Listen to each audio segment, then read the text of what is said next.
नमस्कार, आपका स्वागत है। दोस्तों, सनातन धर्म में सावन यानी श्रावण का माह बहुत ही प्रिय माना जाता है। इसे त्रिदेवों में से एक भगवान शिव का सबसे प्रिय महीना है। इसी कारण सभी भक्तगण भगवान शिव जी को प्रसन्न करने के लिए विधि विधान से पूजा अर्चना करते हैं।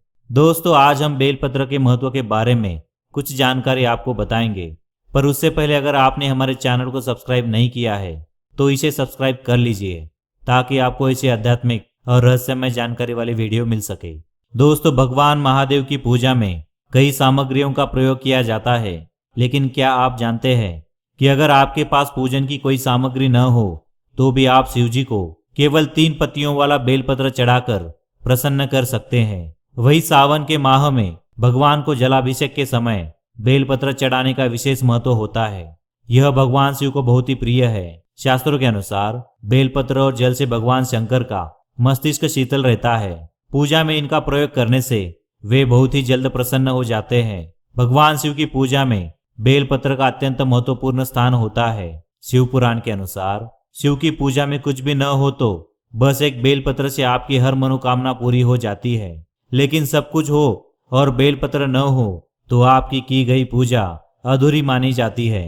ऐसे में हर कोई यह जानता है कि आखिर शिव की पूजा में अर्पित किए जाने वाला 3 पत्तियों वाला बेलपत्र इतना महत्वपूर्ण क्यों है। इसके पीछे एक शास्त्रीय कारण है। शिव पुराण के अनुसार समुद्र मंथन के दौरान भगवान शिव ने जब विष पान किया था तो उनके गले में जलन हो रही थी। बेलपत्र में विष निवारक गुण होते हैं, इसलिए उन्हें बेलपत्र चढ़ाया गया ताकि जहर का असर कम हो। मान्यता है कि तभी से भोलेनाथ को बेलपत्र चढ़ाने की परंपरा शुरू हो गई थी। वही एक अन्य कथा के अनुसार बेलपत्र की 3 पत्तियां भगवान शिव के 3 नेत्रों का प्रतीक है, यानी शिव का ही रूप है, इसलिए बेलपत्र को अत्यंत पवित्र माना जाता है। भोलेनाथ की पूजा में इन 3 पत्तियों का यानी बेलपत्र का विशेष महत्व होता है। मान्यताओं के अनुसार महादेव को एक बेलपत्र अर्पण करने से भी महादेव प्रसन्न हो जाते हैं, इसलिए उन्हें आशुतोष भी कहा जाता है। बेलपत्र में एक साथ 3 पत्तियां जुड़ी रहती है। इसे ब्रह्मा, विष्णु और महेश का प्रतीक माना जाता है। शिव पुराण में कहा गया है कि बेलपत्र भगवान शिव का प्रतीक है। भगवान स्वयं इसकी महिमा स्वीकारते हैं। मान्यता है कि जो भी बेल वृक्ष की जड़ के पास शिवलिंग रखकर भोलेनाथ की पूजा करते हैं वे हमेशा सुखी रहते हैं। उनके परिवार पर कभी कोई कष्ट नहीं आता है। वही बेल वृक्ष की उत्पत्ति के संबंध में स्कंद पुराण में कहा गया है कि एक बार देवी पार्वती ने अपनी ललाट से पसीना पोंछकर फेंका था, जिसकी कुछ बूंदें मंदार पर्वत पर गिरी। मान्यता है उन्हीं बूंदों में से बेल वृक्ष की उत्पत्ति हुई थी।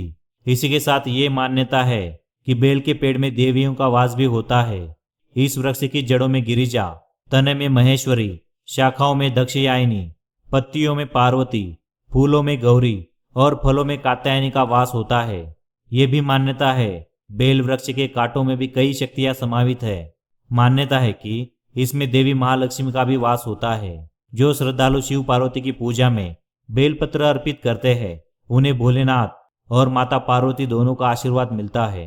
तो चलिए अब हम जानते हैं भोलेनाथ को बेलपत्र कैसे अर्पित करें। भोलेनाथ को बेलपत्र अर्पित करते समय पौराणिक मंत्र त्रिदल त्रिगुणाकार त्रिनेत्र च त्रिधायुतम त्रिजन्म पाप संहार बिल्वपत्र शिवार्पणम का उच्चारण अवश्य करें। अर्थात 3 गुण, 3 नेत्र, त्रिशूल धारण करने वाले और 3 जन्मों के पाप संहार करने वाले हे शिव जी, आपको त्रिदल बिल्वपत्र अर्पित करता हूँ। रुद्राष्टाध्यायी के इस मंत्र को बोलकर बेलपत्र चढ़ाने का विशेष महत्व एवं फल है। इस मंत्र का उच्चारण करने हेतु शिवलिंग पर बेलपत्र चढ़ाने से आपकी हर समस्या का निवारण होता है और आपको शिव जी की कृपा प्राप्त होती है। भगवान शिव की तस्वीर या शिवलिंग में हमेशा उल्टा बेलपत्र रखना चाहिए। भगवान शिव की पूजा में फटा हुआ बेलपत्र भूल से भी अर्पण ना करें। बेलपत्र 3 से लेकर 11 दलों तक के होते हैं। ये जितने अधिक पत्र के हो उतने ही उत्तम माने जाते हैं। शिवलिंग पर दूसरों द्वारा चढ़ाए गए बेलपत्र का भूल से भी अनादर नहीं करना चाहिए। अब हम जानते हैं बेलपत्र से जुड़े कुछ नियम। शास्त्रों के अनुसार बेलपत्र को तोड़ते समय भगवान शिव का ध्यान करना चाहिए। इसके अलावा इस बात का भी ध्यान रखें कि कभी भी चतुर्थी, अष्टमी, नवमी, चतुर्दशी और अमावस्या की तिथि पर बेलपत्र न तोड़े। साथ ही तिथियों के संक्रांति काल में और सोमवार को भी बेलपत्र नहीं तोड़ने चाहिए। बेलपत्र को कभी भी टहनी के साथ नहीं तोड़ना चाहिए। इसे चढ़ाते समय 3 पत्तियों की डंठल को तोड़कर ही भगवान को अर्पित करना चाहिए। स्कंद पुराण के अनुसार अगर नया बेलपत्र नहीं मिल सके तो किसी दूसरे के चढ़ाए हुए बेलपत्र को भी धोकर आप चढ़ा सकते हैं। इससे किसी भी तरह का पाप नहीं लगेगा। तो दोस्तों, उम्मीद करता हूँ आपको यह जानकारी पसंद आई होगी। अगर आई है तो इस वीडियो को लाइक करें, साथ ही कमेंट में हर हर महादेव, जय शिव शंकर अवश्य लिखें। चैनल को सब्सक्राइब करें। धन्यवाद।